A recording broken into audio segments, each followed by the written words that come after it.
Here, laat die woorde van my mond en die oordeenkinge van my hart welbehaaglik wees voor U aangesig, o Here, my rots en my verlosser. Amen. Gemeente, genade, vrede en barmhartigheid van God ons hemelse Vader en van Jesus Christus, sy eniggebore seun, word aan U geskenk en mag dit ook ryklik vermenigvuldig word deur die kragvolle werkinge van die Heilige Gees van God. Amen. Nou, liewe broeders en susters, dit is 'n besondere voorreg om vanaand weer hier voor te wees en die woord van die Here aan U te bedien. Nou, Dr. Henny Prinsloo het altyd gesê, mense wat op 'n maandag aand kerk toe kom, kyk, hulle wil graag by die kerk wees. So ek weet U wil hier wees, maar U sal nou nie glo wat sê ek van mense wat op 'n dinsdag aand kerk toe kom nie. Kyk, hulle wil regtig by die kerk wees. So, as die Here wil, gaan ons môre aand met mekaar praat oor die slag van Armageddon. Ek het my groen liggie by die huis vergeet. Ek sal hom môre weer hê. Dis nou die rooi liggie se beurt. Die slag van Armageddon. Ons gaan môre aand daaroor met mekaar praat. En wat alles daar gaan gebeur, hierdie geweldige groot oorlog, die grootste wat hierdie wêreld nog ooit sal sien.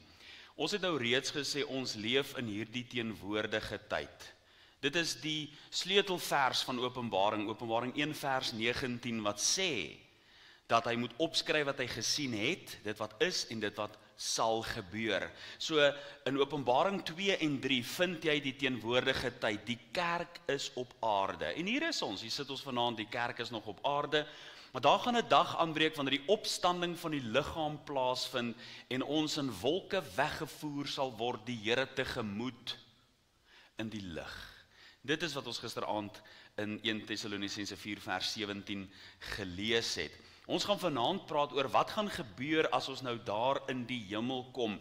En nou moet 'n mens nie deur mekaar word nie, want baie keer praat ons van die hel, dan verwys ons na 'n paar plekke. Baie keer praat ons van die hemel, dan verwys ons na 'n paar plekke. As ek kyk en ek sien die wolke en ek sien daar is reën in die hemelruim, dan gebruik ek hierdie woord hemel, maar ek bedoel eintlik ons atmosferiese hemel. Maar dan kyk ek na die sterre en dan praat ek eintlik ook van die hemelruim, maar ek verwys daarna waar die planete is en so meer. Maar dan praat ons van die derde hemel, nou het verwys na die ontoeganklike lig, soos 1 Timoteus 6 vers 16 sê, die woonplek van God.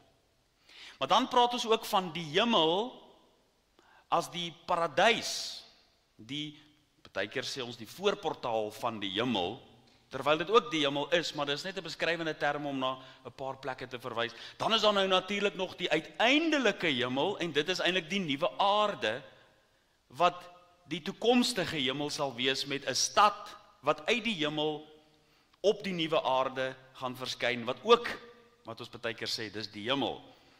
En dan natuurlik dieselfde met die woord hel, as ons nou sê iemand het ter helle neergedaal, soos 'n belydenisskrif dit ook sê, dan bedoel dit eintlik na die doderyk.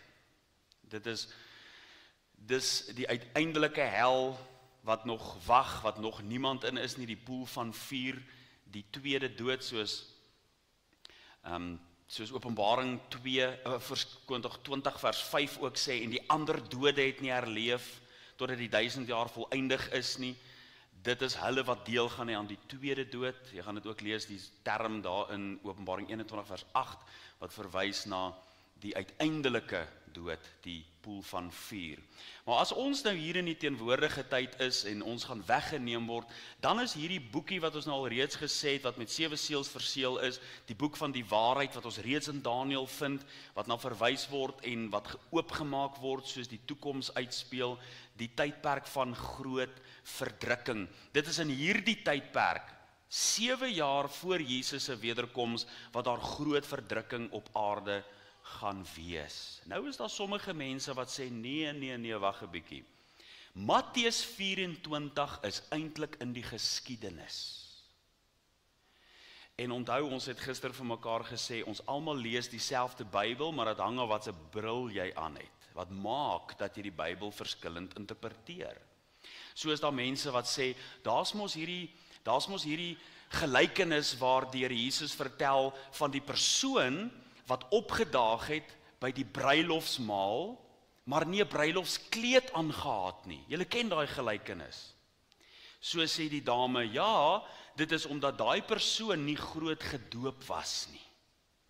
Toe sê ek, my jette, ek dog dis nog oor al die jare omdat daai persoon nie sonnaarskool bygewoon het nie. Verstaan, as jy nou lag, dan verstaan nie wat ek bedoel. Jy kan nie jou eie gedagtes die teks indra om sommer iets te sê wat hy nie daar sê nie. Jy kan nie dit doen nie. En net so, wanneer ons profetiese geskrifte bestudeer, dan moet ons seker maak dat ons vergelyk skrif met skrif. Nou lees ons Matteus 24.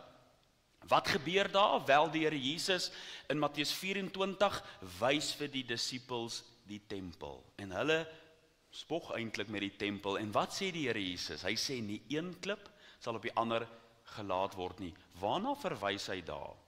Hy verwys na 70 na Christus met die verwoesting van die tempel. Maar dan beweeg die Here, as jy nou vers 3 gaan lees, dan gaan jy sien, hy daar by die Olyfbergstelling ingeneem, en die disippels vra vir hom 3 vrae. Hulle vra vir hom, wanneer sal hierdie dinge wees? Wat is die teken van u koms en van die volëinding van die wêreld? Let op 3 vrae. Hy het nou net gesê, nie een klip gaan op die ander gelaat word nie. Wanneer gaan hierdie dinge gebeur? En dan vra hulle, wat is die teken van u koms en van die volëinding van die wêreld? 3 vrae. Nou is die vraag, as jy by Matteus 24 vers 15 kom, is die Here nog steeds besig om die eerste vraag te antwoord van die verwoesting van die tempel? Nou die mense wat sê, hierdie tydperk is eintlik in die geskiedenis, dis afgehandel, baie keer sê mense vir my, Dominee, ek het by jou of by ander predikante van die EG Kerk die heel eerste keer gehoor van hierdie toekomstige toren, van dit wat nog in die toekoms lê en oor die boek Openbaring en so meer. Weet julle hoekom? Want baie mense glo dis in die geskiedenis, dan preek hulle nie daaroor nie, dis hoekom hulle nie oor die boek Openbaring preek nie, want hulle sê nee, dis in die geskiedenis. Ek wil nou vir u wys, hoekom dit nie in die geskiedenis kan wees nie. Want antwoord die Here nog die eerste vraag oor die verwoesting van die tempel by Matteus 24 vers 15? Die antwoord is nee. Sommige dink hy doen nog, maar kom ek sê vir u hoekom dit nie so kan wees nie. Want in 70 na Christus, hy het definitief die vraag geantwoord daaroor, maar nie meer vanaf vers 15 nie. Dan antwoord hy die vraag oor die volëinding van die wêreld en van die teken van sy koms. Dis hoekom hy sekere tekens van die tye en so meer. Hoekom nie meer van vers 15 nie? Die eenvoudige rede is, in 70 na Christus het Titus, die Romeinse generaal, Jerusalem beleer vir 4 maande. Het hy hulle beleer en hy die mure afgebreek en uiteindelik het hy die tempel verwoes en so meer. Die geskiedenis sê vir ons dit. Nou, vers 15 sê van Matteus 24, wanneer julle dan die gruwel van die verwoesting, waarvan gespreek is deur die profeet Daniël, sien staan in die heiligdom, dat hy wat lees, oplet. As Jesus daar nog verwys na 70 na Christus, dan beteken dit die gruwel van die verwoesting, waarvan gespreek is deur die profeet Daniël, dit is Daniël 9 vers 27, moet dan per implikasie Titus die Romeinse generaal wees, as jy dit wil sien as geskiedenis. Nou, dit maak nie sin nie, want Daniël 9 vers 27 sê, dan sal hy 1 week lank 'n baie sterk verbond sluit. Titus, die Romeinse generaal, het nêrens 'n baie sterk verbond met Israel gesluit nie. Inteendeel, hy was so kwaad, Josephus, die geskiedskrywer, het gesê, hy was die woordvoerder daar, jy kan sy boek gaan lees, gaan jy agterkom, Titus was so kwaad, omdat hierdie ouens nie oorgegee het nie, en selfs in die tempel nog 'n laaste verset opgerig het, dat hy die tempel verwoes het. Hy het nie 'n verbond met hulle gesluit nie. Nommer 1, dit maak nie histories sin om te sê, dis Titus die Romeinse generaal nie. Dan, punt 2, dan sê vers 16, want dan moet die wat in Judea is, na die berge vlug. Dit maak nie histories sin nie, want Titus die Romeinse generaal het gewag tot 14 April 70 na Christus by die begin van die Paasfees. Hy het nie van dorpie tot dorpie gegaan en almal ingeneem om hierdie groot rebellie wat in 66 na Christus al begin het in die kiem te smoor nie, want hulle het besluit om nie belasting te betaal nie. Hy het gewag totdat hulle almal bymekaar is, toe omsingel hy hulle. Jy sien, want 'n paar jaar van tevore op die Paasfees het hulle ons uitgeroep, laat sy bloed op ons en op ons kinders kom, het die volk Israel dit uitgeroep, en toe hulle almal weer bymekaar is, want histories het dit nooit vir my sin gemaak nie, want die geskiedenis sê, daar was 1,3 miljoen mense in Jerusalem in 70 na Christus, en dit het glad nie vir my sin gemaak nie, want daai dorpe was nie so groot nie. Rome was so groot daai tyd. Maar as jy verstaan dat hulle bymekaar gekom het vir die Paasfees, hulle was almal daar. Titus was slim genoeg om te weet hulle almal moet daar kom. Maar wat het hy gedoen? Toe hy in die tempelplein gestaan het waar die laaste verset was, toe was dit die einde van die oorlog. Hoor nou mooi, nou sê vers 16, as hy in die tempel staan, die gruwel van die verwoesting, as jy nou wil glo, dis Titus die Romeinse generaal, dan moet die wat in Judeas na die berge vlug. Hoekom? Die oorlog is dan verby. Want dit was die laaste plek waar hy nog die verset teëgestaan het. Dit maak nie histories sin nie. Hoekom moet hulle nou vlug? Want die oorlog is dan klaar verby. Dit maak nie histories sin nie. Dan, derdens, sê vers 21 van Matteus 24, die Here Jesus is aan die woord en hy sê, dan, as jy nou die gruwel van die verwoesting waarvan gespreek is deur die profeet Daniël, dan sal daar groot verdrukking wees, soos daar van die begin van die wêreld af nog nooit gewees het en ook nooit sal wees nie. Nou is my vraag, is 70 na Christus die grootste verdrukking wat nog ooit oor hierdie wêreld gekom het? Nee. Ja, dit was verskriklik. 1,1 miljoen van daai 1,3 miljoen mense het hulle lewe verloor. Die Romeine het vir maande daarna nog 500 mense per dag reg rondom Jerusalem gekruisig. Hulle sê 600,000 mense het gesterf van hongersnood. Dit was 'n geweldige verdrukking, maar dit was gelokaliseer net tot Jerusalem. Jesus praat in Matteus 24 vers 21 van 'n verdrukking wat oor die wêreld sal kom. Jy sien, dit maak nie sin om te sê dis histories nie. Maar dan, die dead giveaway, as ek dit so kan sê, is vers 29 van Matteus 24, begin met hierdie woorde, en dadelik na die verdrukking van daardie dae. Wat gebeur nou? Nou moet jy daar gaan lees, die son gaan verduister word, die maan gaan rooi word, en dan sê vers 30 en praat van, dan gaan die teken van die seun van die mens verskyn. Met ander woorde, hy sê daar, dadelik na die verdrukking van daardie dae, wat Jesus sê, gaan die wederkoms plaasvind. Het die wederkoms plaasgevind in 70 na Christus? Nee, dis hoekom mense nie vir my moet sê, dat Jesus praat daar van 70 na Christus nie, dit maak nie sin nie. Jesus het op plekke gepraat oor 70 na Christus, maar nie meer daar nie. Dis hoekom ons glo hierdie is nog 'n toekomstige toorn, dit het nog nie plaasgevind nie. Dis wat ons gisteraand na verwys het in 1 Tessalonisense 1 vers 10, Jesus wat ons van die toekomstige toorn verlos. Hierdie tyd, 7 jaar, dis nou maar net hier uitgedruk, 7 jaar voor Jesus se wederkoms, dis die groot verdrukking, dis 'n tydperk wat hierdie wêreld nog nie gesien het nie. Dan, aan die einde van hierdie tydperk gaan die slag van Armageddon plaasvind. So as u self wil nou net posisioneer, waar is ons op hierdie kaart? Ons leef in hierdie tydperk van Laodicea. Dis die woord wat menseregte beteken. Laos, make a decision, Laodicea. Die mens kies oor homself. En volgende wat moet plaasvind, is die wegvoering, die opstanding van die liggaam voor hierdie tydperk van groot verdrukking. En wat interessant is, wanneer ons kyk na die tekens van die tye, dan wys dit op die wederkoms. So as die tekens van die tye vir jou erg raak en jy sê, hoorie, die tekens van die tye is baie duidelik, dan moet jy eintlik nog 7 jaar aftrek, want dit kulmineer, dit speel af op hierdie tydperk. En 7 jaar van tevore gaan die opstanding plaasvind. En dan sal ons sal Woensdag aand praat oor dit wat hier verder nog gaan gebeur. Ek gaan Woensdag aand vir u die antwoord gee van daai tydverskil van 1260 dae en 1290 dae. Maar voel asseblief vry om, as u nog vrae het, iets wat dalk nog onduidelik is, ek glo soos ons aangaan, gaan die prentjie van die boek Openbaring vir u nog meer duidelik word. So vanaand kan u saam met my blaai na 2 Korintiërs hoofstuk 5.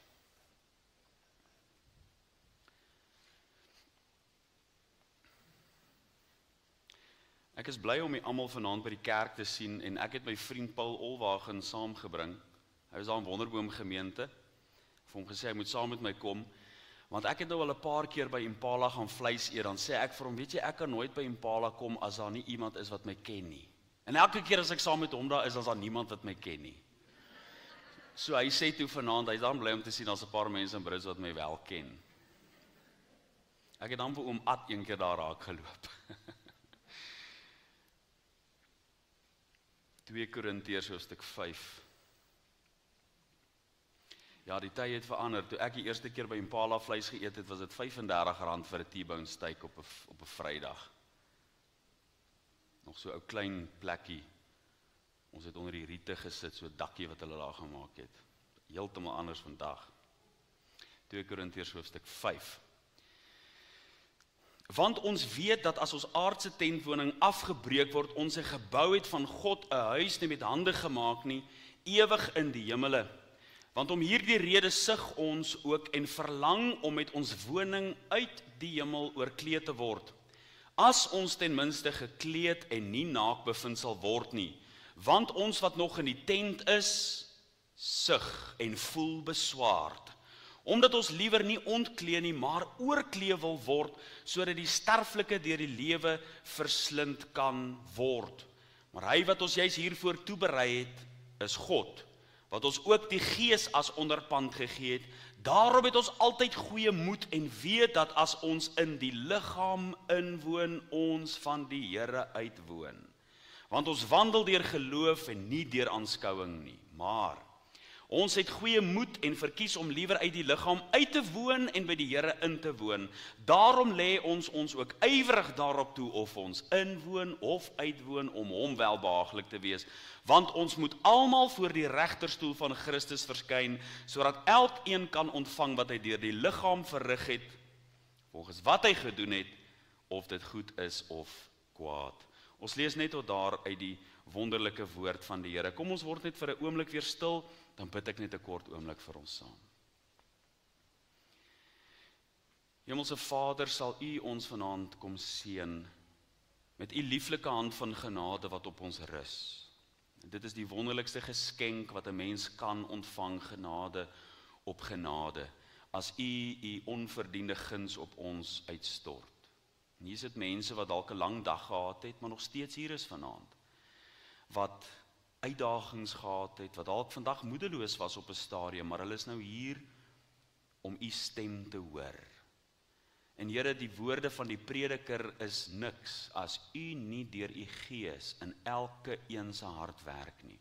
Daarom bid ek dat U die dwaasheid van die prediking vanaand sal gebruik om U goddelike doel te bereik, om 'n hart aan te raak, om 'n siel te bemoedig, om iemand aan te spoor, te motiveer, te dryf deur die liefde van Christus. Dankie dat ons U hiervoor mag vashou en vertrou dat U dit vir ons doen. Ere vir U lieflike naam. Amen.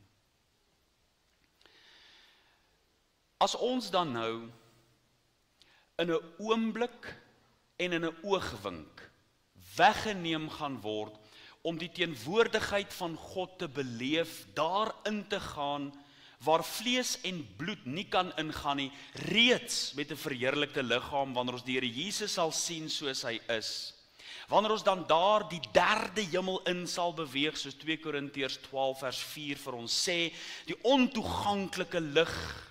Wat gaan ons sien en wat gaan ons beleef?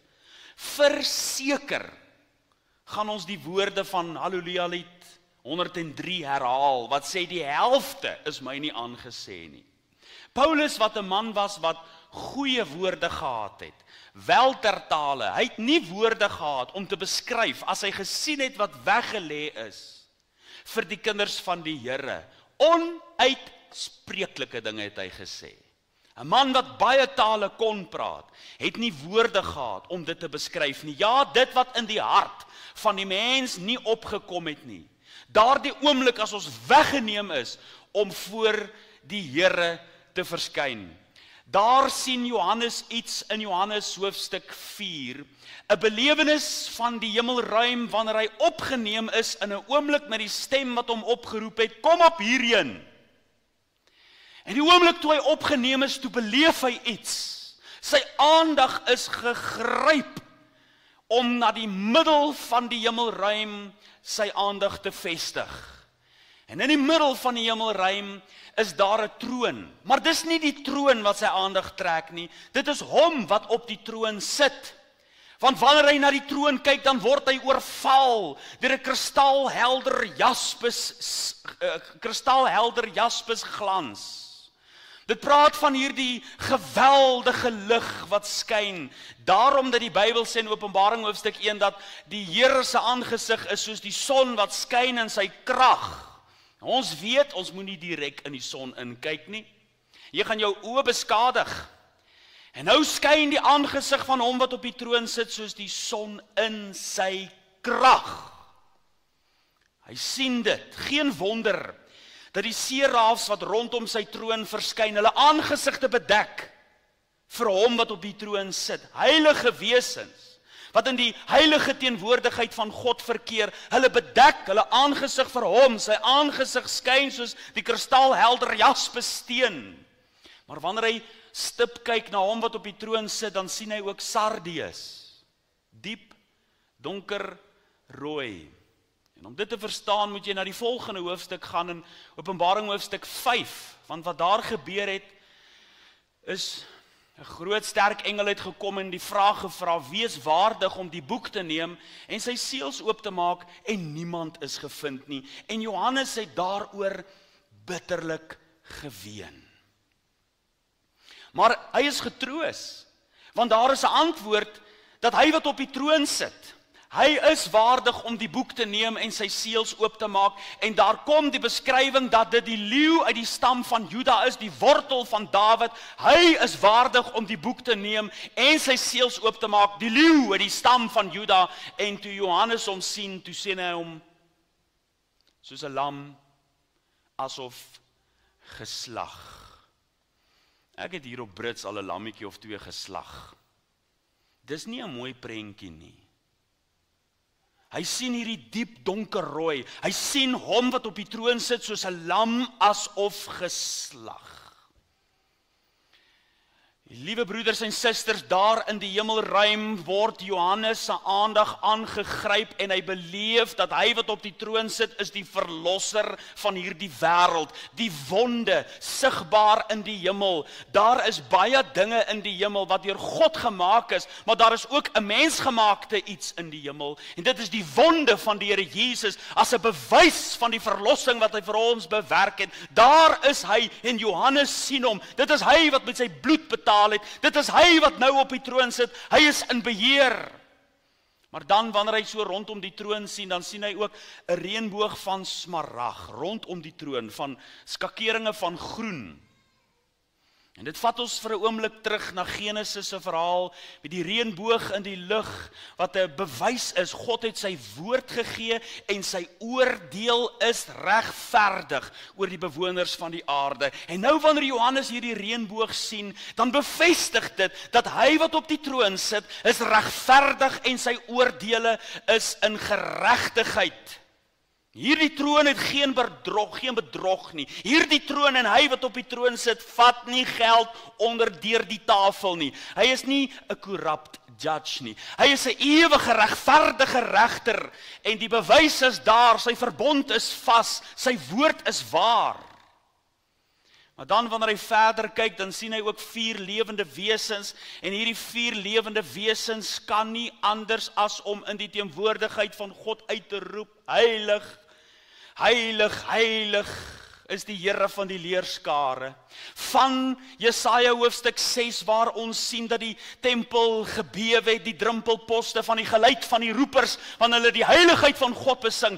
Van Jesaja hoofstuk 6 tot in Openbaring hoofstuk 4 roep hulle uit dat hy 'n heilige God is. Hulle kan nie anders nie.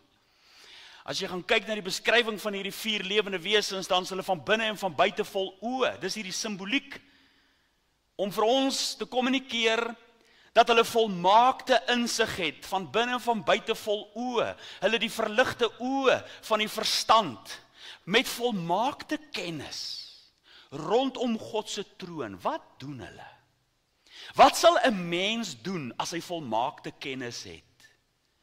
Hy sal uitroep, heilig, heilig, heilig is die Here van die leerskare.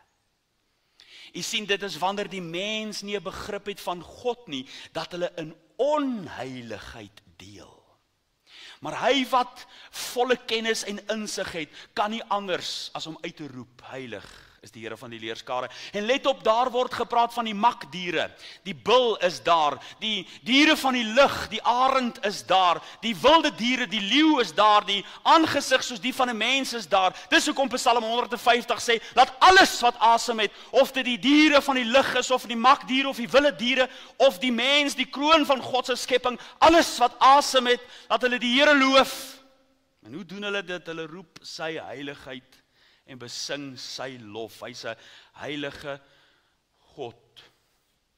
Dis wat daar rondom die troon gebeur, en daar is kore wat sing en daar is stemme. Dis 'n plek van aksie. Daar is bedrywighede rondom die troon, en elke keer as hulle so uitroep, heilig is die Here, dan val daar 24 ouderlinge met nog 24 trone rondom die troon van die Here. Dan val hulle op hulle aangesigte en hulle het goue krone wat hulle neerlê. Interessant. Jy sien nie die ouderlinge in Jesaja hoofstuk 6 nie. Maar jy sien die ouderlinge nou in Openbaring hoofstuk 4, want waar's die kerk nou? Die kerk is opgeneem in die hemelruim. En Johannes sien 24 ouderlinge verteenwoordigend van die wat gered is. Hulle lê hulle krone voor die Here neer. Maar nog iets interessant, so rondom die troon van die Here is daar wat Johannes sien, 'n see van glas. En hierdie see van glas is 'n soort platform waar iemand op kan staan om voor die troon te verskyn. Wat ons hier gelees het in 2 Korintiërs hoofstuk 5 vers 10, hierdie woord regterstoel, want ons almal moet voor die regterstoel van Christus verskyn. Hierdie woord regterstoel is die woord bema. En hierdie woord bema is nou soos in antieke tyd, dit was waar al die hoëgeplaastes gesit het. Dis wanneer daar atletiek gehardloop is, dan is daar 'n paviljoen gewees, en dan het hulle nou op hierdie paviljoen opgeklim en 'n laurierkrans ontvang. Daar voor al die who's, al die belangrike mense, daar het hulle nou 'n beloning ontvang. Dis soos wanneer die kinders nou atletiek hardloop, en hulle het 'n rostrum. Klim hulle nou daarop, en dan kry hulle medaljes. Dis hierdie woord bema. Dis 'n plek van beloning. Dit is 'n plek waar iemand iets uit die hande van die Here kry. En ek wil hê jy moet net onderskeid in die gemoed tref, want aan die einde van die dae dan gaan daar 'n groot wit troon oordeel wees. Jy lees daarvan in Openbaring hoofstuk 20 vanaf vers 11, en ek het 'n groot wit troon gesien. Hierdie is nie dit nie. Die groot wit troon oordeel is waar die ongereddes verskyn. Dis daar waar hulle gaan hoor, gaan weg van my, ek het julle nooit geken nie. Maar hier is nou 'n plek van beoordeling, nie van veroordeling nie. Dis 'n plek waar die mens gaan ontvang wat hy deur die arbeid verrig het, of dit goed is of kwaad, soos ons hier gelees het. Ja, waar die kinders van die Here gaan verskyn. Dis daar waar sommige mense ook skade gaan ly. Dis daar waar die tragiese lied gaan realiseer vir sommige mense. Moet ek gaan met leë hande? Moet ek so my Heer ontmoet? Nie een dag aan hom gewy nie, niks te offer aan sy voet. Dis daar waar mense gaan verskyn wat gered is, maar hulle lewe het afgedwaal of hulle eie paadjie geloop. Hulle het nie die vrug wat opgelewer moet word nie. Dit is hoekom 2 Johannes 1 vers 8 ons daartoe uitnooi om op ons hoede te wees dat ons nie verloor wat ons deur die arbeid verrig het nie. Want jy kan dit verloor. Jy kan dit verloor as jy nie deur die Gees van God dryf nie, maar jy doen jou eie ding, jy volg jou eie kop, of jy volg maar net weer jou eie hart. Jy kan verloor, maar daarom moet ons nugter en waaksaam wees. Want ons teestander, die duiwel, loop rond soos 'n brullende leeu en hy soek wie hy kan verslind. Ons moet wakker wees. Die Here Jesus sê in Openbaring 22 vers 12, kyk, ek kom gou, en my loon is by my om elkeen te vergeld, te beloon, soos sy werk sal wees. Daarom, my liewe broeders en susters, wil ek deur hierdie boodskap vanaand graag u aanmoedig. Laat toe dat die Gees van God in jou binneste werk. Dat as jy daardie dag voor die Here gaan verskyn, gaan jy terugdink aan hierdie geleentheid. Waar ons oor dit gepraat het. Waar die teenwoordigheid van God in 'n neutedop met beperkte woorde aan ons beskryf is. Hy wat op die troon sit, die aktiwiteite rondom sy troon, die lig wat straal, die oorheersing daarvan. Wanneer ons daar gaan verskyn, gaan 'n mens loon ontvang. Kyk, jy kan baie dinge in hierdie lewe doen. Maar wat jy vir die ewigheid doen, dit is wat saak maak. Wanneer ons hier voor die bema gaan verskyn, gaan elkeen ontvang. Dis die ou boodskap van Prediker 12, vers 13 en 14. Die hoofsaak van alles wat gehoor is vrees God en hou sy gebooie, want dit geld vir alle mense, want God sal elke werk bring in die gerig, wat kom oor al die verborgde dinge, goed of sleg. Uiteindelik gaan ons voor die Here staan, 'n afspraak as kinders van die Here met hom om loon te ontvang. Die kroon van die lewe gaan daardie dag uitgedeel word. Jakobus 1 vers 12 sê, salig is die man wat versoeking verdra, want as hy die toets deurstaan het, sal hy die kroon van die lewe ontvang, wat die Here beloof het aan die wat hom lief het. Kan u sien, hierdie is 'n liefdeskroon? Dat dit beloof is vir die wat hom lief het. En as jy die Here Jesus lief het, wat doen jy? Jy verdra die versoekinge. Jy sê nee vir die sondige wêreld. Jy keer jou daarvan af. Jy draai jou rug op die wêreld. Kyk, niemand van ons is versoekinge gevrywaar nie. Selfs die Here Jesus in Lukas hoofstuk 4 is versoek, maar sonder sonde. Jy kan nie en moenie toegee. Kom ek sê dit eerder so, jy moenie toegee aan die leuen van die duiwel wat dink as jy versoek is, wel dan het jy nou klaar sonde gedoen nie. Dis nie waar nie, dit is 'n leuen. Jy sien, maar as jy die versoeking ontvang het, as jy toegegee het daaraan, dan bring dit, dan baar dit sonde, dan bring dit die dood voort. Maar niemand kan help om versoek te word nie. Versoekinge kom oor ons almal se pad, elke dag, dan klop versoekinge aan jou hart se deur. Charles Haddon Spurgeon het gesê, versoeking is soos 'n swart wolf wat in jou skaduwee loop. Wat net wag om jou te gryp. Maar salig is die man wat versoeking verdra. Wat hierdie stryd op sy lewe van die hand wys en sê, ek gaan nie toegee aan die versoekinge wat so oor my pad kom nie. As die broeders jou uitnooi om lekker saam met hulle diep in die bottel te kyk, dan sê jy nee. As die versoeking daar is om te skidder en sleg te praat met jou tong, dan bind jy dit. Jy knoop jou tong, jy maak jou mond toe, jy sê nee. Jy vat nie die versoekinge wat oor jou pad kom nie, jy trap nie in daardie slaggate nie. Kyk, die wêreld bied jou vreugde. Die wêreld lyk asof dit net alles maanskyn en rose is. Kyk, as jy nou toegee aan die versoekinge van die wêreld, dan gaan dit met jou goed gaan. Op die advertensieborde vroeër jare, as jy so op die N1 of op die N4 gery, dan was die groot advertensieborde. Kyk, daar was die man gewees met sy blink Colgate smile. En dan staan hy nou so met sy ou vriend, hand om die lyf, sy vriend Jack Daniels. En so staan hulle nou, kyk, dis net wit klere en 'n wit boot met blou water en dis net 'n glimlag. Dit lyk so aanloklik. Maar wat die wêreld jou nie sê nie, daai prentjie word vasgehou deur 'n geroeste raam aan die agterkant. Wat die wêreld jou nie sê nie, hulle sê mos dis jou beste lewe. Kom, geniet jou lewe, of soos op die Defender staan, one life, live it. En die wêreld bied jou aan vreugde en plesier, maar my broeder en suster, die betaling daarvan is die dood. Want wat die wêreld jou nie sê nie, daai prentjie wat voorgehou word, daai selfe man op pad huis toe onder die invloed van drank het hy sy kar gestamp teen 'n paal. En nou is daar jare se versekeringsmoeilikheid. Dis die prentjie wat die wêreld jou nie vertel nie. Op hy selfe boot is daar egbreek gepleeg en was hulle besope en het die een die ander een gekil en daar is hofsaake daaroor. Dis wat die wêreld jou nie vertel nie. Wat die wêreld jou nie vertel nie, daai selfe man wat met sy Colgate smile daar gestaan het met sy vriend Jack Daniels, toe hy by die huis kom, toe jaag hy die kinders rond. Toe is daar huismoles en die kindertjies is bang, hulle kruip onder die beddens weg en die kaste weg want hulle is bang want pappa is onder die invloed van drank. Dis die prentjie wat die wêreld jou nie vertel nie. Papa slaan vir mamma en die kinders is bang. Dis wat die wêreld jou nie vertel nie van sonde. Salig is die man wat versoeking verdra, wat nee sê, sy rug draai op die wêreld, want hy's lief vir God, hy sê nee vir hierdie dinge. Kyk, die advertensieveld nog van die wêreld is briljant. Dit wat hulle sê jy kan kry, dis nou maar net 'n ou verhaaltjie, dalk het u hom al gehoor, maar hierdie man wat so geneem is om die hemel te sien, nie regtig nie, net 'n verhaal.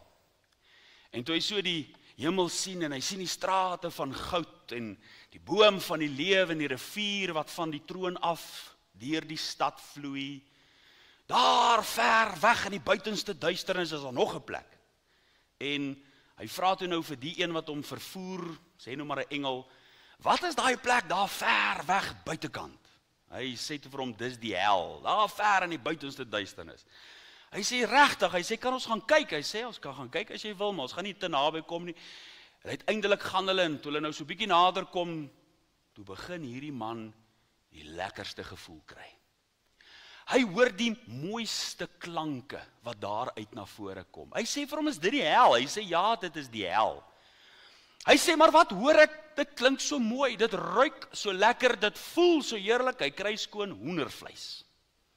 Hy sê, is dit die hel? En hulle beweeg nader. Hy sê, ons moet nie eintlik nader gaan nie, maar kom ons gaan nader. Hulle gaan tot by die punt. En uiteindelik sê, is dit die hel? Hy sê, ja, dit is hel. Hy sê, maar die gevoel wat ek kry is so heerlik, die klanke wat ek hoor is so mooi, die reuke wat ek ruik, dit wat ek sien op sigwaarde, dit lyk so belovend. En hy klim af van die watervoertuig ook al hy hom mee vervoer het, en hy val deur 'n wolk, en hierdie man val binne in die vlamme van die hel, in pyn en verdriet.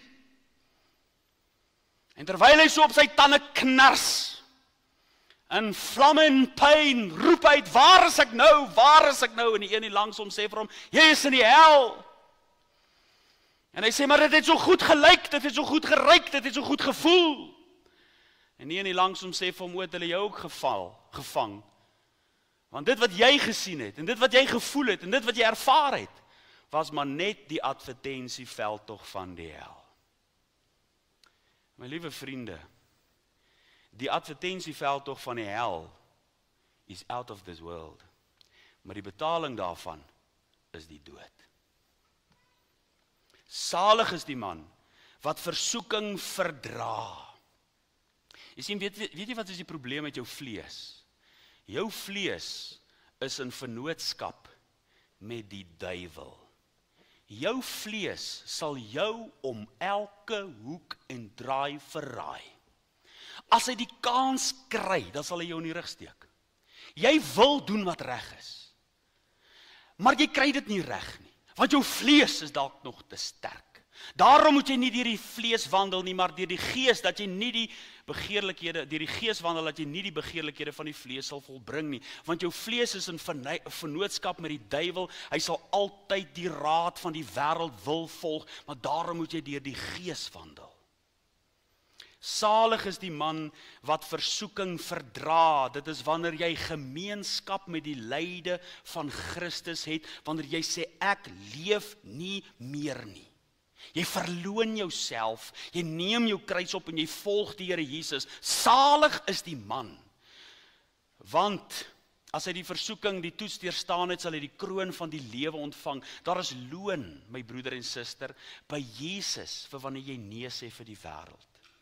Die loon van die wêreld is die dood, maar God se loon is ver groter en ryker as wat hierdie wêreld jou ooit kan beloof. Jy moet kies, soek jy nou aardse genot vir 'n kort tydjie, of soek jy ewige loon by God? Kies. Wat kies jy? Dan is daar die herderskroon. Wat 'n wonderlike kroon is dit nie. 1 Petrus 5 vers 4 sê, en wanneer die opperherder verskyn, sal julle die onverwelklike kroon van heerlikheid ontvang. Hierdie herderskroon word ook die onverwelklike kroon van heerlikheid genoem. Dit is nou vir predikante. Dit is vir kerkraadslede. Dit is vir CVV bestuurslede. Dit is vir mense wat by die sonnaarskool betrokke is, vir superintendente, vir onderwysers en onderwyseresse. Dit is vir mense wat betrokke is by die sang, by die klankopnames, by die mediabediening. Dit is vir mense wat iets vir God op aarde doen. Dit is vir mense wat hulle hande en hulle voete en hulle liggaam, hulle lede beskikbaar stel vir God. Nee, nie soos 'n ou voortrekker nie. Kyk, ek onthou, ou John Deere 2120, jy moet altyd so met quick start hier voor. as hy sukkel om in die gang te kom, murmureer hy die hele tyd. Dit is mos met party mense so. Kyk, om iets vir die Here te doen, dit is 'n gemurmureer, dit is 'n gemoun en dit is 'n gegroun. Maar as die baas vir hulle iets vra, kyk, dan hop hulle. Dan sal hulle in die nagte inwerk, want die baas moet tevrede wees, ek moet my paycheck kry. Maar as daar loon by God is, dan is dit altyd 'n gesoebat en 'n gesmeek. Soos die werker op die plaas, julle ken daai een mos. Mevrou die krywa maak so kachiri. En sy gee vir hom 'n ordentlike klap. En hy sê, hoekom nou so? Sy sê, want die krywa moet nie maak kachiri nie. Die krywa moet maak kachiri. Om met ywer en oorgawe iets vir die Here te doen. Dis wat Dr. Harold Peasley gesê het. Hy het gesê, what on earth are you doing for heaven's sake? Wat doen ons op hierdie aarde? Daar is loon by God, veel meer as wat 'n baas vir jou kan gee. Jy kan in hierdie wêreld skatte bymekaar maak, maar hoor dit my liewe vriend, die doodskleed het nie sakke nie. Daar is nie 'n ou ventertreilertjie wat al jou geliefde besitting saam met jou die ewigheid gaan binne neem nie. Die ou farao, Tutankhamen, sy skatte is nog net daar waar hy dit gelos het. Of in 'n museum. Jy vat niks met jou saam nie. Maar wat jy vir God doen, dit is wat belangrik is op hierdie aarde. En hoe jy dit doen, met watter gesindheid jy dit doen, dat die lig van Christus deur jou skyn in 'n kromme verdraaide geslag. Ons moet anders wees met vreugde en oorgawe, iets vir die Here doen en beteken.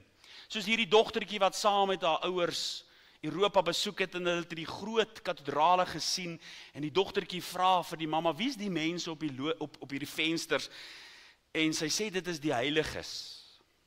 En uiteindelik in Suid-Afrika teruggekom, soos ouma nou maar is, vra vir die dogtertjie, sy wil nou alles weet. My kind, wat het jy gesien? En sy sê, ouma, ek weet wie is die mense op hierdie groot vensters. Wie is hulle, my kind? En sy sê, ouma, dit is die heiliges. Dit is hulle deur wie die lig binne gekom het. Dit is ons deur wie die lig binnekom. In 'n donker wêreld. Om so te lewe met oorgawe vir die Here, dat ons 'n voorbeeld vir mense sal wees, dat hulle ook aangespoor sal wees om iets vir die Here te doen, 'n herderskroon wat die Here beloof het. Vir mense wat iets vir sy koninkryk op aarde doen. Dit lyk dalk nou vir jou so gering. Dit lyk dalk vir jou so klein. Maar weet jy wat? Alles werk vir 'n groter doel. As daar tafeldoeke daar agter is wat gewas word. Hier kom 'n besoeker by hierdie gemeente in.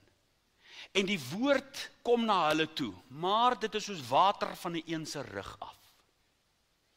Maar hier's iemand wat vriendelik is, wat hulle uitnooi vir 'n koppie koffie en tee hier agter.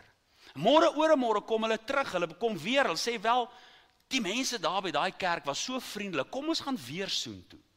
En dan Sondag 2, Sondag 3, Sondag 4 kom die woord en hulle harte word vermurwe deur die woord en die saad ontkiem in hulle siel en hulle word weer gebore. Ek vra jou, wie het ook gehelp, bygedra, dat daardie siel by die Here uitkom? Ook die tannie wat die tafeldoeke gewas het. Ook die tannie wat die tee geskink het, wat die koppies na die tyd gewas het, wat 'n besoeker vriendelik gegroet het om hulle in te bring, dat hulle die woord van God kan hoor. Ons is 'n liggaam wat funksioneer. Dis die beste ding wat 'n mens kan doen om iets vir God te doen, al lyk dit so eenvoudig soos 'n tafeldoek gaan was, of dit is om blomme rangskikkings te doen of dekor te doen. God sien hierdie dinge raak. Daar's dalk nie iemand wat jou 'n klop op die skouer gee vir elke keer as jy sanglei nie. Daar's dalk niemand wat vir jou sê mooi so vir elke keer as jy die kerk oopsluit nie, maar daar is 'n God in die hemel wat hierdie dinge raak sien. Wat beloon, wat sê ek het loon om elkeen te vergeld. Dis die wonderlikste, God sien dit alles raak. Maak nie saak wat mense dink nie. Kyk, een van die dinge wat vir my geweldig hartseer maak. As ek daar by my kinders se graad 1 of graad R konserte was, en nou kom al die kindertjies so vorentoe, gaan staan hulle nou voor, en sê hulle nou wat hulle wil word eendag. Hierdie wil 'n rugbyspeler word, en hy wil 'n cricketspeler word, en hy wil 'n brandweerman word, en hy wil 'n polisieman word, en nie een van hulle sê hulle wil 'n predikant word nie. Breek my hart. Hier's 'n paar Samuels in hierdie gemeente wat nog saam met my moet kom. Om uiteindelik hulle lewe aan God te wy. Wat kan ek vir God doen op hierdie aarde? Die wonderlikste, die beste wat jy kan doen, maar daar's nog 'n sielewennerskroon.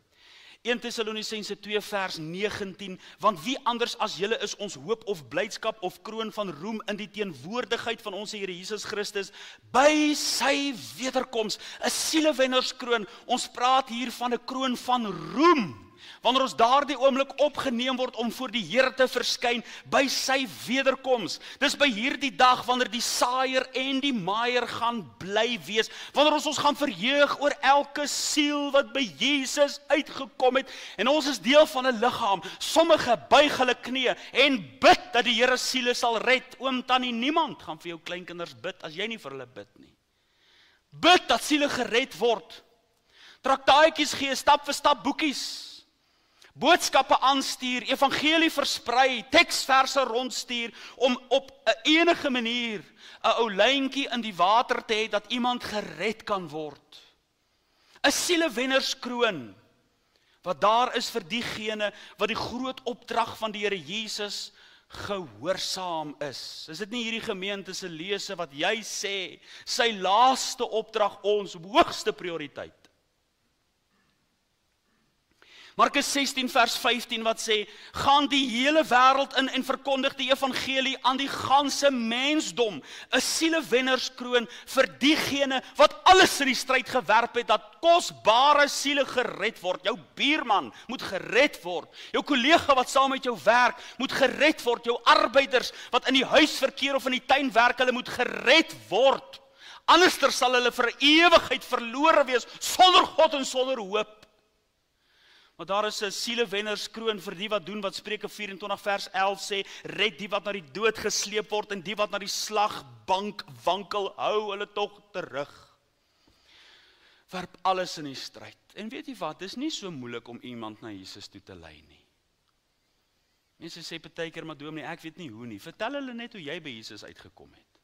Dis die beste evangelisasiewerk wat jy kan doen. Hier in Brits op 'n stadium is daar 'n oom, iemand wat my kontak, ek kan nie eens onthou wie dit was nie. Oom lê hier in die hospitaal en vra vir my, kan ek nie die oom besoek nie? Ek sê ek sal die oom besoek. Hy wil glo met iemand praat oor Jesus. En ek sê ek sal soontoe gaan. En ek kom by die oom, ek ken hom van geen kant af nie. Ek het hom nog nooit weer daarna gesien nie. En hy lê daar op die hospitaalbed en ek vra as dit oom so en so waar lê. Hulle sê vir my ja, dit is hy. Ek gaan daarna toe, na hom toe, ek praat met hom. Ek sê oom, ek hoor oom wil met iemand praat oor Jesus. Hy sê ja, dit is hoekom ek jou laat kom het. Dat jy my kan vertel wie is Jesus en wat het hy gedoen. Nou net so kort en eenvoudig soos dat ek dit vanaand vir julle gaan sê, so eintlik kort af, het ek dit vir hom gesê. Ek wil sê oom, is baie eenvoudig. Ons as mens het 'n sondeprobleem. Ons is gebore in sonde. Daar's 'n groot kloof tussen ons en God en ons kan nie by God uitkom nie. Ons beste werke, ons kan nie. Maak nie saak hoe goed ons is nie, maak nie saak wat ons doen nie, ons kom nie by God uit nie. Maar Jesus is deur God gestuur, is God in die vlees self. Hy het gekom om hierdie kloof vir ons te oorbrug. Hy het aan die kruis gesterf. Hy het die prys betaal. Hy het gemaak dat ons met God versoen kan word. Hy het opgestaan uit die dood, dat ons ook uit die dood kan opstaan. Ek vra vir die oom, glo jy dat Jesus gesterf het en opgestaan het uit die dood? Die oom sê vir my, hy glo dit. Ek sê vir die oom, wel, sê dit vir Jesus. Ek sê vir die oom, ek gaan nou vir oom bid. En dan sê oom dit net vir Jesus. Ek bid vir die oom, ek sê oom, ek bid vir die oom, ek sê vir hom, oom, ek gaan nou bid. As ek, oom is welkom om saggies te bid in oom se hart, of oom kan hardop bid, maar as oom saggies in oom se hart bid, sê net asseblief hardop amen, anders gaan ek hier met my toe oor sit en almal gaan wonder wat gaan aan met my. En ek begin bid, en ek bid, ek sê, Here, hierdie oom gaan nou met u praat. Hy sê, hy glo dat u gesterf het en opgestaan het uit die dood ook vir hom. As hy nou met u praat, wil u nie hoor wat hy sê nie. Amen. Nou is dit stil. Nou wag ek vir die oom om amen te sê. Daai oom het nooit amen gesê nie. Die volgende oomblik begin hy kliphard in daai hospitaal uitroep. Jesus! O, Jesus! Hy roep dit so hard uit, dat sy skoonseun daar inkom. Ek het nie eers geweet hy's daar nie. Hy kom in, die eerste vraag wat daai oom vir sy skoonseun vra, soos hy inkom is, ken jy vir Jesus? Ken jy vir Jesus? Hy is onmiddellik bekommerd dat sy skoonseun ook gered kan word. Het jy al ooit beleef hoe 'n bok 'n skaap word voor jou oë? Het jy al ooit beleef hoe kaf koring word, hoe duisternis wyk en iemand in die lig ingebring word? Dis die beste belewenis wat jy in hierdie wêreld kan hê. Dit is die evangelie van Jesus Christus. Dink vir 'n oomblik hieraan. Dis wat die evangelie doen. Dit verander iemand, maak hom radikaal anders as wat hy gister en eergister was. I once was blind, but now I see. I once was lost, but now I'm found. Dis wat die evangelie maak, dat as jy gered is, dan is jy 'n nuwe skepsel. Die ou dinge het verbygegaan. Dink vir 'n oomblik hieraan. As jy by Nampo verskyn en jy het 'n masjien en 'n apparaat daar wat kaf aan die een kant invat en koring aan die ander kant uitstoot, jy sal 'n multimiljardêr word. Want dis wat die evangelie kan doen. Maak van 'n helleling 'n hemeling. Maak van 'n bok 'n skaap. 'n sielewennerskroon wat uitgedeel word en dan die wederkomskroon. 2 Timoteus 4 vers 8 verder is vir my weggelê die kroon van die geregtigheid wat die Here die regverdige regter by in die dag sal gee en nie aan my alleen nie, maar ook aan almal wat sy verskyning liefgehad het. As jy die Here Jesus se verskyning liefgehad het, dan is daar kroon, dan is daar 'n loon wat weggelê is ook vir jou. As jy met hierdie wederkomsverwagting leef, soos die ou tannie wat in die dag uitgaan in die oggende, dan slaan sy haar oë op na die hemel en sê, miskien vandag, Here, miskien vandag is dit die dag van u koms. Wanneer jy uitsien met 'n wederkomsverwagting. Nou is dit maklik om te sê jy het 'n wederkomsverwagting. Dis iets anders om dit te bewys. Want kyk, is maklik om te sê, nee, ek verwag die Here se koms om te kom. Maar 'n ander om dit te bewys. Ek gaan vinnig vir u die bewyse gee van hoe lyk iemand wat 'n wederkomsverwagting het. Ja, die eerste, glo dit of nie, hoe lyk iemand wat 'n wederkomsverwagting het? Hulle woon kerk by. Dit is wat Hebreërs 10 vers 25, daai baie bekende vers sê. Hoor mooi wat sê daai vers.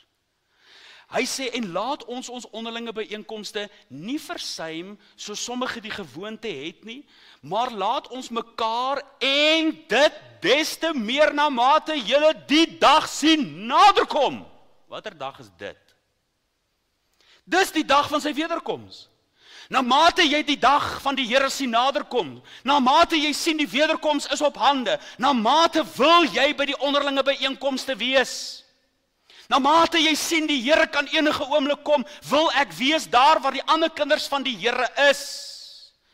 O, moenie jouself afskei nie. Dis wat Spreuke 18 vers 1 sê. Hy wat homself afskei, soek sy eie begeertes. Hy wat sê, ek het nou genoeg gehad van die mense by die kerk, ek bly nou op my eie ou mishoop. Ek gaan nou daar bly, en ek gaan nou my eie Bybel daar lees, ek gaan nie my meng met die mense van die kerk nie. Hoekom wil jy dit doen? Jy bestry alles wat waarlik tot voordeel is. Jy haal jou onder die ysterslyp ysterse hand uit. Jy sien, want wanneer ons by die kerk is, dan sê die mense, ja, maar ek gaan nie meer kerk toe nie, want ek het seer gekry by die kerk. Nou, wat daarvan? Dis by die kerk waar ons baie keer seer kry. Dis by die kerk waar yster slyp. Dis by die kerk waar ons leer om onsself te verloon. Here, ek het seer gekry. Iemand was onregverdig teenoor my, maar ek gaan U nie die skuld daarvoor gee nie. Ek gaan nog steeds myself onderwerp aan God se woord. Ek gaan kerk toe kom.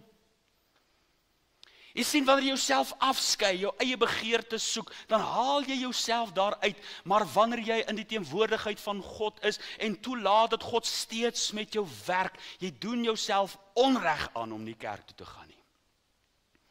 Uiteindelik sê ou laaitie op skool vir my man, om kerk toe te gaan maak nie van my 'n Christen nie. Hy's reg, dit maak nie van jou 'n Christen nie, maar Christene gaan kerk toe. Dis die bewys dat jy wederkomsverwagting het. Ja, maar die mense by die kerk irriteer my selle. Hoe is dit so? En hoekom wil jy 'n ewigheid dan saam met hulle wees? As die mense by die kerk jou irriteer, vra die Here, hoekom krap dit jou hier binne? Wat is fout hier in jou hart? Dat almal by die kerk jou irriteer. Kerkbywoning is 'n bewys dat jy 'n wederkomsverwagting het. Maak nie saak wat ander mense doen nie. Jy's nie hier vir ander mense nie. Jy's nie om ander mense te impress nie. Jy's hier om te hoor wat God deur sy woord vir jou wil sê. Maar nie net kerk bywoon nie, ook hoe weet jy iemand het 'n wederkomsverwagting? Wel, iemand wat nie hulle plesier in hierdie wêreld ontvang nie, het 'n wederkomsverwagting. Hoor wat sê Romeine 8 vers 22, want ons weet dat die hele skepping tesame sug en tesame in barensnood is tot nou toe, en nie alleen dit nie, maar ons self ook, wat die eerstelinge van die Gees het, ons sug ook in onsself in afwagting van die aanneming tot kinders, naamlik die verlossing van die liggaam. Hier is 'n sugting in jou siel, dat jy weet dit wat by die Here is verreweg die beste. Kyk my liewe vriende, ons mag hierdie lewe geniet. As daar nou mense is wat hierdie lewe kan geniet, mag geniet, dan is dit ons as kinders van die Here. Ons het baie dinge om te geniet. Jy moet net die Kruger Nasionale Park besoek, dan sien jy die genietinge van die Here. Jy moet see toe gaan, dan beleef jy God se genade oor ons. Dominee Dani van Rensburg het altyd gesê, as hy geweet het, dis so lekker om kleinkinders te hê, dan het hy eers kleinkinders gehad en dan kinders. Daar's dinge wat jy mag geniet. Jy mag jou kleinkinders geniet, jy mag die natuur geniet, jy mag die broederskap geniet, jy mag die vreugdes van die lewe geniet, jy mag die sport geniet. Daar's wonderlike dinge wat die Here vir ons gegee het, maar jou tentpenne is nie so diep in hierdie wêreld ingekap, dat jou wêreld in duie stort, as jou wêreld om jou in mekaar sak nie. Want, soos Jim Reeves sê, this world is not my home, I'm just passing through. Hier is nie jou wêreld nie. Jou burgerskap is in die hemel. Jy mag hierdie lewe geniet, maar jou vreugde is in God, en wat hy vir jou kan gee, is nie soos die jong mense wat bid en sê, Here, U moet asseblief kom, maar net nie nou nie, ek wil nog trou. Here, U kan kom maar net nie nou nie, ek wil nog kinders hê. Here, U kan maar kom maar net nie nou nie, kyk ek wil nog kleinkinders hê. Nee, dis reg as jy kinders kan kry, dis reg as jy liefde kan vind, dis reg as jy hierdie dinge kan kry, maar jou vreugde put jy nie uit hierdie wêreld uit nie.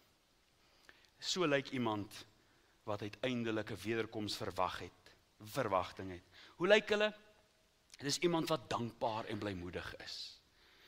Dit is wat 1 Tessalonisense 5, as ek reg kan onthou vers 18 sê, dat dit die wil van God is dat ons dankbaar moet wees. Dat ons moet verheug, dit wat Openbaring 19 vers 7 sê, ek lees dit vir u, laat ons bly wees in ons verheug, en aan hom die heerlikheid gee, want die bruilof van die lam het gekom, en sy vrou het haar gereed gemaak. Dit is om bly te wees oor die wederkoms. Dit is om dankbaar te wees in hierdie lewe. Wat help dit? Ons is kinders van die Here, maar om die braaivleisvuur moun ons net soos die wêreld. Wat help dit? Wat help dit ons sê ons is verlostes? Wat help dit ons sê ons burgerskap is nie van hierdie wêreld nie, maar alles wat in hierdie wêreld gebeur, krap ons so om. Jy sien, wanneer ek dankbaar is, dan kyk ek verder as hierdie lewe, dan kyk ek verder as alles wat met my verkeerd gaan, want ek is dankbaar. Weet jy wat, ek ken ou tannies en ou ooms, wat niks in hierdie wêreld het nie. Niks nie. Maar hulle het dankbaarheid in hulle harte. Dan kry jy mense wat alles het, maar hulle is so ondankbaar. Ek lees die verhaal van die man wat in die oggende opgestaan het, dan het hy sy ketel aangesit vir hom 'n koppie boeretroos gemaak, die voordeur oopgesluit, sy koerant opgetel en op die stoep gesit en sy koerant lees. En die spesifieke dag toe hy opstaan, toe maak hy sy koppie boeretroos, hy maak die voordeur oop en daar sit 'n klein hondjie met sy koerantjie, met sy koerant in sy bekkie. En hy het gedink, dis vreeslik oulik. Hy loop na sy spens toe, hy gaan haal 'n koekie, hy vat die koerant, hy gee die koekie vir die hondjie eet die koekie, daar hardloop die hondjie en hy lees sy koerant. Hy lees sy koerant toe klaar die dag. Daai volgende môre, hy sit die ketel aan, hy maak vir hom sy koppie boeretroos, hy maak die voordeur oop, en raai wie sit op die stoep? Die hondjie, met die koerantjie in die bekkie, en 20 koerante wat op die stoep lê. Nou ja, nodeloos om te sê, die arme man het geloop en koerante uitdeel die hele oggend. Maar my vriende, as 'n hondjie so uitsien na 'n koekie, hoeveel te meer kan ons nie dankbaar wees om uit te sien vir dit wat die Here vir ons weggelê het nie. Dankbaar. Maak nie saak wat in hierdie wêreld met ons gebeur nie, die laaste wat ek vir u noem, 1 Korintiërs 9 vers 25, en elkeen wat aan 'n wedstryd deelneem, onthou om in alles, hulle nogal om 'n verwelklike kraans te ontvang, maar ons 'n onverwelklike. Hier word gepraat van 'n onverwelklike kraans vir diegene wat so hardloop, dat hulle end uit volheid tot die einde toe hardloop, soos Anna in Lukas hoofstuk 2, 84 jaar oud, maar sy is nog daar waar God haar wil hê. Sy is soos 'n boom wat geplant is by waterstrome. In die grysse ouderdom lewer sy nog vrugte op. Loon wat daar is vir diegene wat end uit voluit hardloop, soos Paulus wat dan sê in 2 Timoteus 4 vers 7, ek het die goeie stryd gestry, ek het die wedloop volëindig, ek het die geloof behou. Jy sien, nie alles in hierdie lewe is sonde nie. Maar daar's baie keer laste wat jou aftrek, dat jy nie kan hardloop soos jy moet hardloop nie. Laste, dis nie noodwendig sonde nie. Jy weet, mense sê vir my, dominee, hulle het nie tyd om stilte tyd te hou nie, maar hulle kan ure op Netflix wees. Hulle het nie tyd om Bybel te lees nie, maar kyk, hulle kan YouTube video's van die oggend tot die aand, Facebook, ure, screen time, lank. Dis laste. 'n Selfoon is nie sonde nie, maar dit raak 'n probleem. Dis net so sport, dis nie sonde nie, maar dit kan 'n probleem in jou lewe word, dat jy nie kan hardloop soos jy moet hardloop nie. Dit maak jou voete moeg, dat jy soos hasie onder die koelteboom wil gaan lê en skilpad kom verby. Jy kan nie hardloop soos jy moet hardloop nie, want al hierdie laste trek jou af. Ek het mos vir u gesê, ek het Saterdag 21 km gehardloop hier in die koppies van Pretoria uit, dan wonder ek wat gaan aan my kop as ek oor daai koppies hardloop. Jy wonder wat doen jy, maar jy kan nie nou hardloop met 'n swaar pak nie. Jy moet die regte tekkies hê, jy moet die regte kledingstukke aan hê, sodat jy so kan hardloop dat jy die wedloop kan voltooi. Daar's laste, my vriend, wat jy kan afgooi, wat nie nodig is in jou lewe, wat jou aftrek. Jy weet wat dit is. Wat jou aftrek. Daar is 'n God in die hemel en hy sien alles raak om jou te beloon. Wat jy vir hom doen, red jou nie. Maar jy's gered om iets vir hom te doen.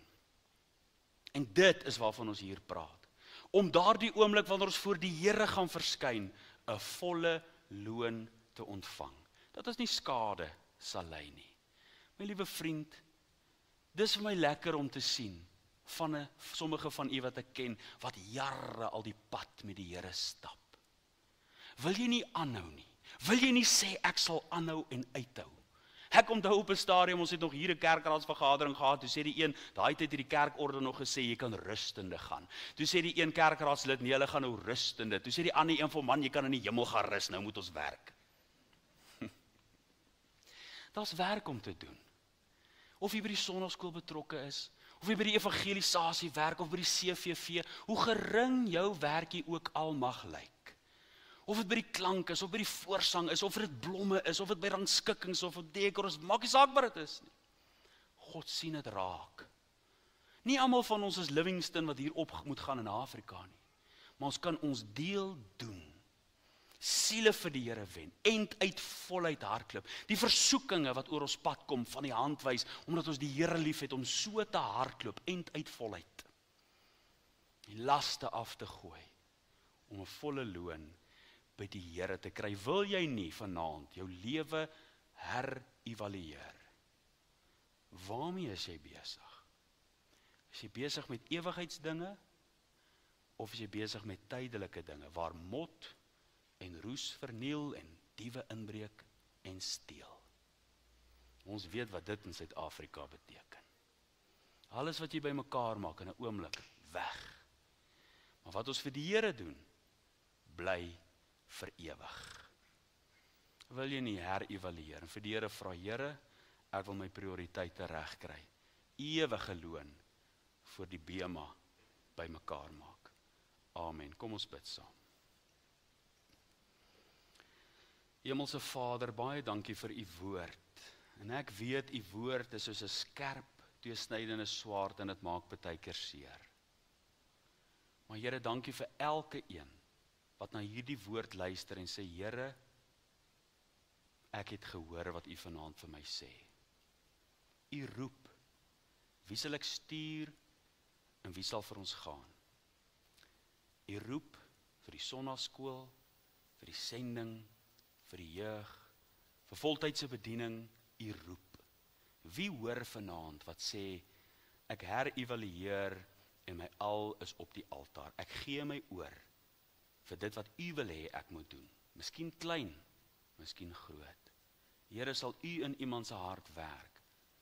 Iemand wie se ore oop is om te hoor wat U vanaand vir hulle gesê het. Ons bid dit in Jesus naam met danksegging. Amen.